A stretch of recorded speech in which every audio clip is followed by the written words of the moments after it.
Hello, and thank you for joining us on Expert Talk right here on News 25 for part 2 of homeowners insurance questions. I'm Lori Buhring, and joining me today is Jody Entrekin, the owner of Entrekin Insurance out of D'Iberville. Jody, thank you so much for joining us again. Oh, thank you, Lori. I appreciate you guys having me here. Yeah, we'd love to have you here. Well, we're going to go back to homeowners insurance. I asked you a couple of questions earlier. Now I want to know, will you explain the difference between actual cash value versus replacement costs? Yes, ma'am. So replacement cost is exactly what the terminology says. It's replacement cost. What would it cost to replace it as it is?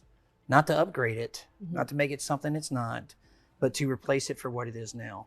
Actual cash value is, by definition, is replacement cost minus depreciation. So as something ages, the value of it depreciates. Right. So a lot of people think of their vehicle. If you buy a vehicle for $30,000, the moment you drive it off the lot, what happens? It starts to Same depreciate. thing happens with your homeowner's insurance, same concept. All right, pretty easy to me. Well, another question many might be thinking of right now, why does my neighbor have cheaper insurance than I do? That's another good question. So a lot of times we have to compare apples to apples, and it's tough to do that. Let's say this person has a newer home, versus the neighbor, or the roof was newer.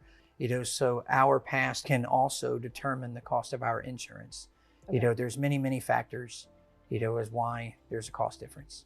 All right, well, cool. Thank you so much again, as always, for joining us on News 25 for Expert Talk. And thank you for joining us. And if you'd like to watch this segment again, go to our website, wxxu25.com. Thank you for tuning in.